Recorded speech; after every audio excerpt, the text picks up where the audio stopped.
Aujourd'hui, je vais parler un peu du mouvement de open source. Je vais parler quelles personnes sont importantes dans le mouvement de open source, particulièrement dans le passé. Pourquoi il fait du open source? Parce que c'est du soft libre, du soft gratis. Pourquoi il le fait? Et comment est-ce qu'il travaille pour faire tout ça? Mon langue primaire, ce n'est pas le français, donc quand il y a des problèmes avec me comprendre, interruptez-moi. Je vais essayer d'expliquer un peu plus bien. Si vous ne comprenez pas le français que je parle, c'est peut-être pas le français, donc vous pouvez me dire. Ok, suivant. L'histoire de l'open source, ça commence particulièrement avec une personne qui s'appelle Richard Stallman. C'est un genre américain. Et il a commencé avec établir la communauté de réalisateurs à MIT. MIT, c'est une grande école dans les États-Unis. Et ils ont beaucoup de développeurs actifs aussi maintenant. Mais même dans l'époque après 71, il y a du gens qui fait de open source. Ça n'a pas le nom open source à ce moment, mais ce qu'on fait, c'est déjà de l'époque, il y a des ordinateurs, il y avait des gens qui font du soft et qui le distribuent libre pour tous les gens, pour le voir, pour le modifier, pour apprendre comment on fait la programmation d'un ordinateur. C'est juste comme partager le résultat du biscuit, oui, on le passe à tout le monde. C'est comme ça qu'on a fait avec du source, du programme. On le donne à chacun qui veut le voir et pour modifier, pour essayer à faire quelque chose avec ça. L'histoire, Richard Stallman a créé la fondation GNU. GNU, c'est une abréviation, ce n'est pas une abréviation, c'est un acronyme récursif. Ça veut dire que GNU, ça veut dire GNU's not Unix. Ça veut dire le GNU, les outils GNU que Richard et les développeurs ont créé, ce n'est pas le Unix comme ils ont utilisé jusqu'au cet moment.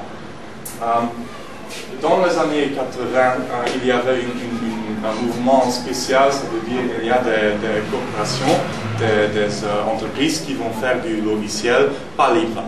Donc on va payer pour le logiciel, on va acheter du support pour ce logiciel, tout comme ça. Et le motto à ce moment de cette grande entreprise, c'était si vous partagez avec votre voisin, vous êtes un pirate. Et si vous voulez n'importe quel changement du logiciel, priez-nous de le faire. Donc, on ne peut pas changer le logiciel, c'est interdit. Il y a beaucoup de restrictions de ce qu'on peut faire avec le logiciel. Donc, Richard Stallman est une des grandes oppositions de ce mouvement de la soft propriétaire. Et à ce moment aussi, il donne beaucoup de présentations, beaucoup d'activités pour la promotion de la logiciel ouverte, de la logiciel libre. On va faire un petit exercice avec une définition free. En anglais, le mot free, ça veut dire deux choses, libre et gratis. Ça, on utilise le même mot, ça c'est free, mais ça ne veut pas dire que le soft free, c'est toujours gratis. Ça peut bien être qu'on peut charger l'argent pour le software libre. Et c'est comme ça que Richard, à l'époque, peut-être financier ce mouvement. Il a écrit un éditeur de texte, on s'appelle Emacs, et Emacs, à l'époque, il n'y a pas d'accès à Internet, et il y a des gens qui veulent utiliser l'Emacs.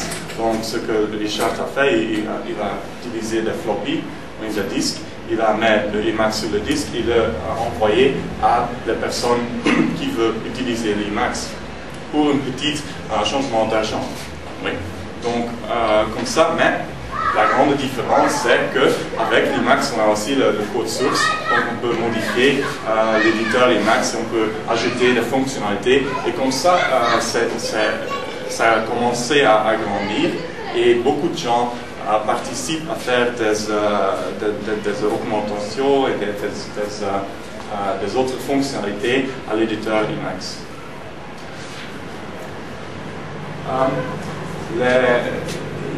La plus grande idée de la FSF, de Free Software Foundation, c'est en 4 points la liberté pour employer une application pour tout but. Ça veut dire que je peux utiliser une application, je peux utiliser le code source pour faire quelque chose d'autre. Si j'ai besoin d'un algorithme, et ça existe dans une application avec source ouverte, je peux utiliser cet algorithme pour faire quelque chose. Je peux augmenter l'application, je peux changer l'application. C'est la liberté pour modification de l'application, mais aussi pour convenir à vos besoins. Oui. Oui, la liberté pour redistribuer cette copie de l'application. Oui. Donc, quand j'ai fait des changements, des augmentations, des autres choses avec les applications, je peux le donner à quelqu'un d'autre. Et il peut changer l'application lui-même, il peut le changer pour utiliser tout ça. Et aussi la liberté pour modifier les applications et puis pour distribuer cette version modifiée à celui qui veut l'employer. Le Linux, ça commence l'histoire en 1991 avec Linus Torvalds. C'était un étudiant à l'université d'Helsinki en Finlande. Et aidé par des utilisateurs et par des réalisateurs partout dans le monde, le Linux a peut-être grandir très vite dans quelque chose qu'on peut utiliser chaque jour. Un des grandes comment on dit ça en français, avantage de l'open source et le modèle de développer les applications open source, c'est que c'est possible de faire des changements très rapides et de faire une release, comment ça c'est en français, je ne sais pas. Version. Oui, de multiples versions très courtes du temps.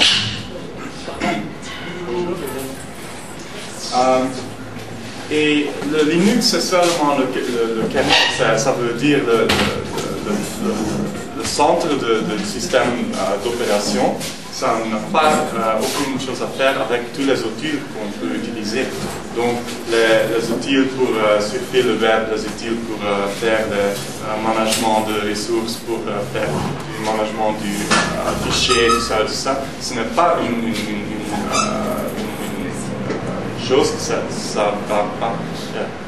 pas une activité du système d'opération, du kernel. Le kernel, c'est seulement le Linux. Et ce qu'on a fait à ce moment, c'est de combiner les outils GNU développés par Richard Stallman et le kernel Linux sur une distribution. Et cette distribution, ce sont les distributions Linux. Oui. Pour être politiquement correct, on doit le lire, c'est le GNU/Linux. Ça, c'est seulement de technologie. Il n'existe pas seulement le Linux, il existe aussi le BSD, et le Creative Commons, c'est quelque chose d'autre, je vais parler de tout ça. Mais le BSD, par exemple le OpenBSD, le NetBSD, le FreeBSD, ce sont aussi des outils avec open source, mais ils ont une licence différente. La licence de Linux, c'est le GPL. Le GPL, ça veut dire que c'est une licence qu'on va utiliser quand ça dit que quand vous faites des changements et des augmentations sur le soft, sur l'application, et puis vous voulez le distribuer, c'est nécessaire de donner aussi la source de votre changement. Pourquoi ça c'est une bonne chose? Parce que comme ça, ce n'est pas possible qu'une entreprise va prendre toutes les choses qu'on a fait avec le GNU sur le soft et va changer tout ça et pas donner les changements et puis ils vont le vendre et aucune personne n'a accès du changement qu'ils ont fait. Ça c'est différent avec le BSD.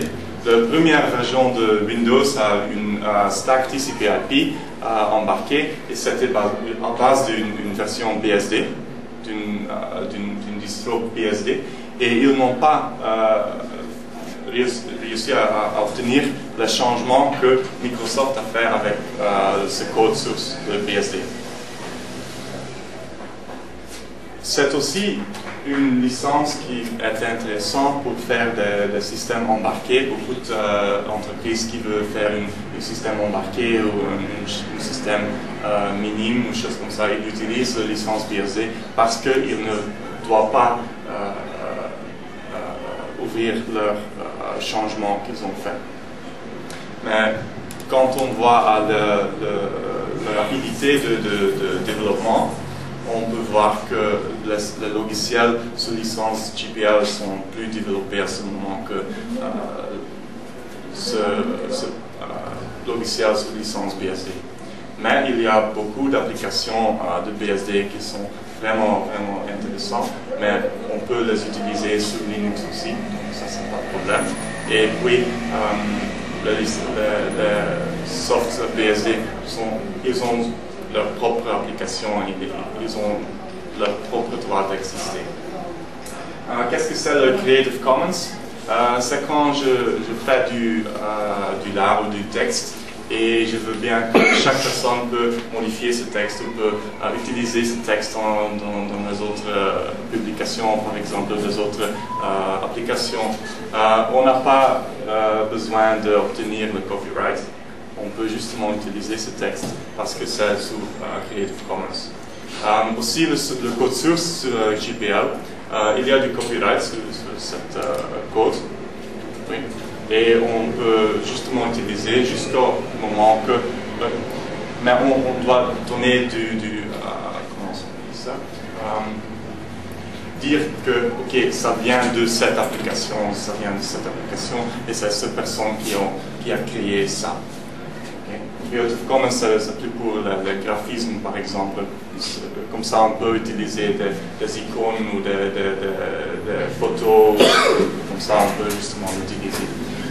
La licence GPL ne fait pas de restrictions en ce que vous pouvez faire avec. C'est justement une licence qui vous donne plus de possibilités que vous normalement ne pouvez pas obtenir. C'est une extension du copyright parce que normalement, ce copyright, on ne peut pas utiliser tout ça dans une autre application. Le GPL vous dit explicitement que vous pouvez le faire, que vous pouvez prendre du code source d'une application et l'utiliser dans une autre. Ok. Quels sont les logiciels open source qu'on sait aujourd'hui? Il y en a très beaucoup. Oui. Par exemple, ils ont des applications pour le traitement du texte. Par exemple, OpenOffice. Oui. OpenOffice, c'est pas seulement pour le traitement du texte, c'est une c'est bidon en français, je ne sais pas, une spreadsheet. Oui, comme Excel, oui. Oui. Donc, oui, OpenOffice. Okay. Donc, on a l'OpenOffice, c'est par exemple pour traitement du texte, pour une application comme Excel, pour faire des calculations, une application comme Access pour faire des bases de données. Il y a une application pour faire des présentations, c'est celui-ci. Donc, on peut utiliser tout ça libre. Tous les codes sources sont disponibles. Cette application, on peut télécharger gratuitement. On peut justement utiliser.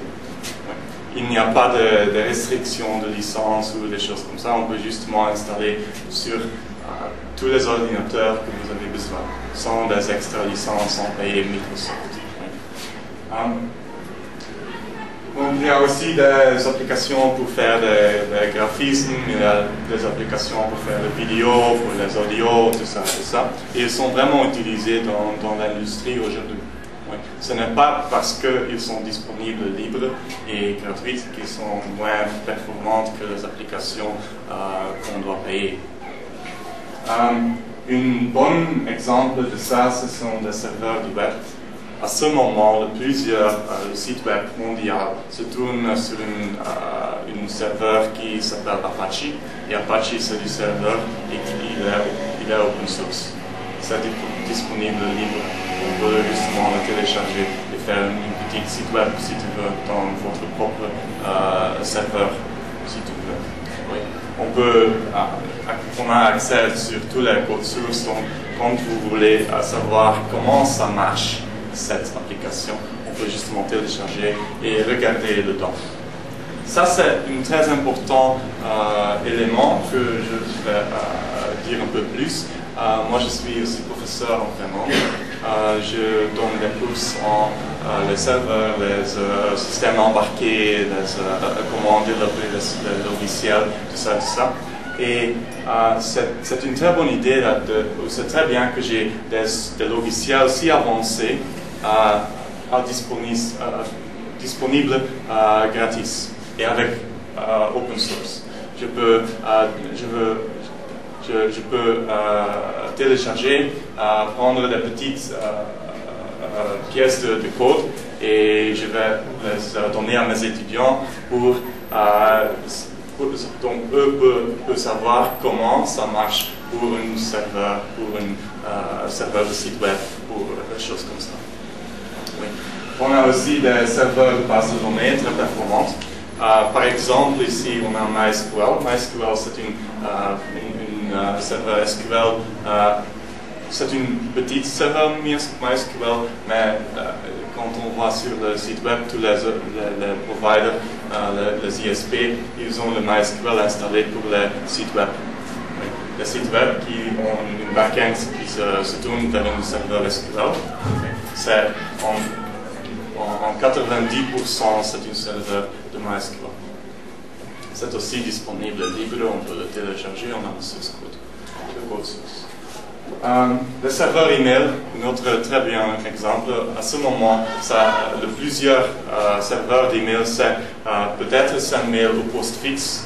Les deux sont ouverts sont libres. On peut le télécharger. Et plusieurs serveurs d'email à ce moment, ils se tournent vers le PostFix ou le SendMail.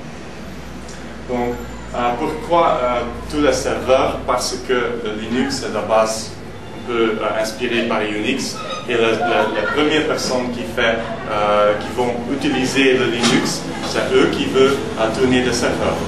Donc les premières applications pour Linux, c'est des serveurs comme le serveur RTP, le serveur HTTP. Même le premier serveur web, ça tournait, c'était libre et on peut le tourner sur Linux. Pas besoin de licence, que j'ai dit déjà. Et on peut les adapter. Par exemple, FK, cette présentation maintenant, ça tourne sur une boîte FK. On peut le voir là, c'est cette petite boîte noire. Oui, je vais essayer avec une entreprise américaine. C'est une entreprise de Genesee. C'est une petite boîte. Ça n'a pas un disque dur. Ça a seulement pas beaucoup de mémoire. 128. Oui, c'est ça. 128 mégas de RAM. Et ça a une carte graphique, une connexion avec le réseau. Et puis on peut installer un petit ordinateur dans le coin là et on peut démarrer cette petite boîte du serveur. Donc on a maintenant 2 opératifs maintenant.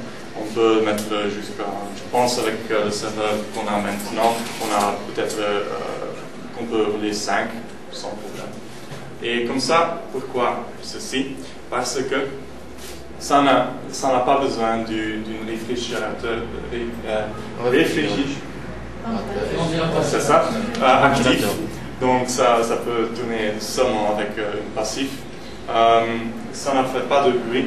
Donc quand on a un espace de son de cette boîte, ça ne fait pas de bruit.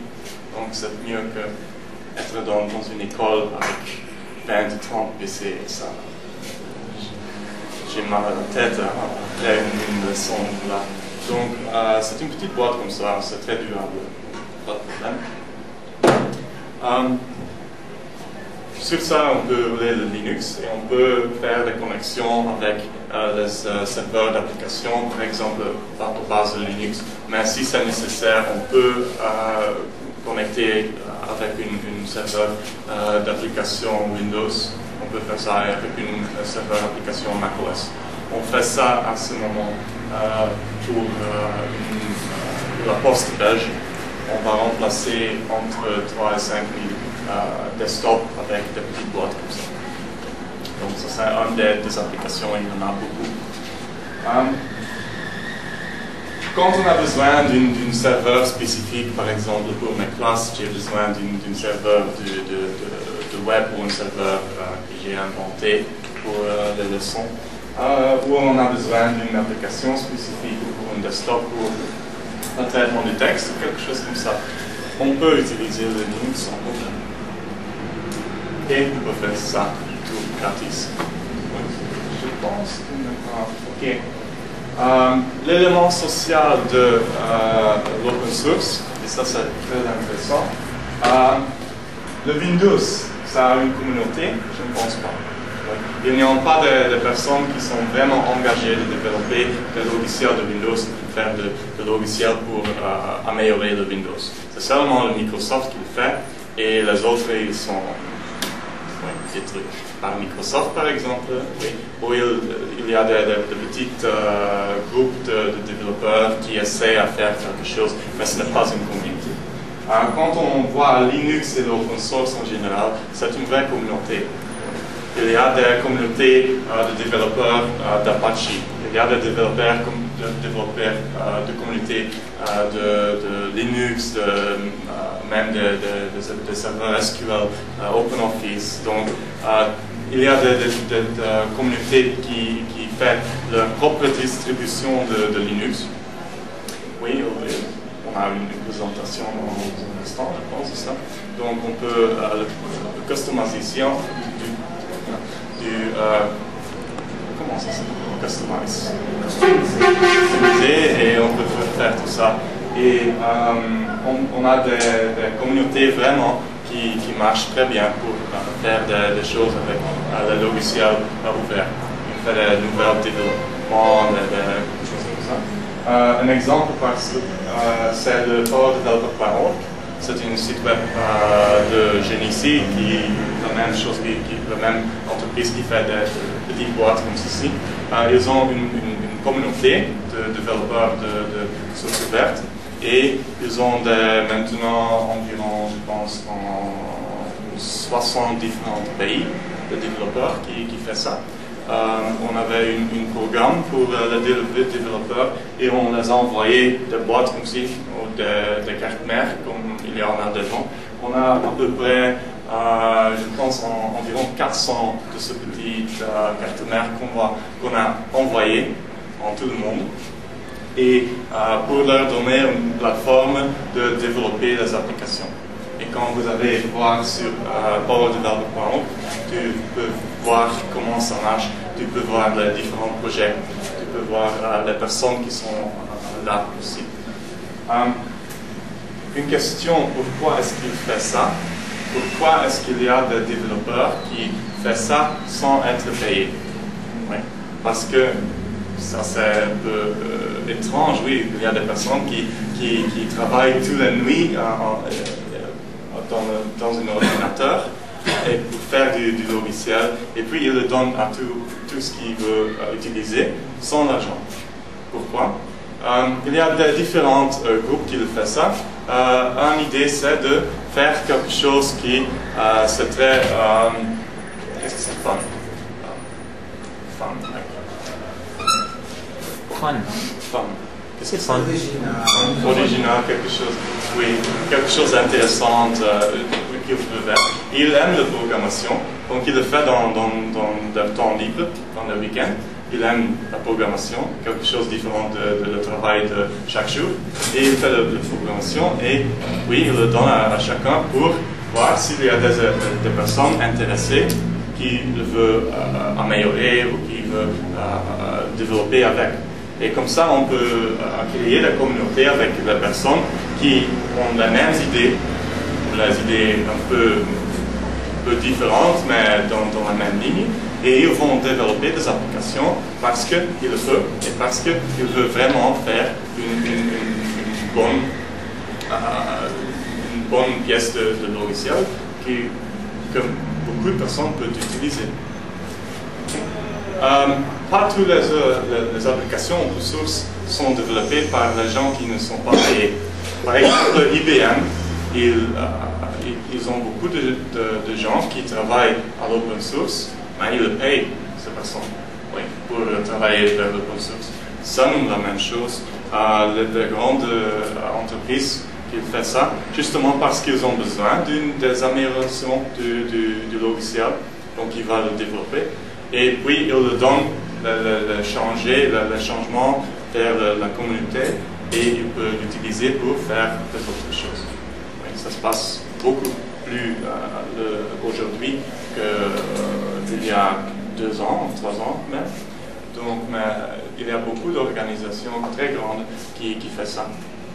La communauté globale d'open source, oui, pourquoi pas. Il y a beaucoup de gens qui veulent savoir comment ça marche les ordinateurs, ils veulent savoir comment on doit développer les applications. Quand ils développent les applications avec Linux, oui, ils automatiquement deviennent membres de la communauté internationale de l'open source. Je pense que ça c'est tout. Next slide. Yeah. J'ai encore quelques ressources intéressantes si vous voulez savoir plus de FK en détail. Le premier site c'est fk.info. C'est un site général avec toutes les informations de FK. Le deuxième, ça c'est, je pense, en anglais. Ça c'est un livre de FK, c'est en français. On peut le télécharger, c'est en format PDF, et on peut savoir plus de ce que cette boîte peut faire. Okay?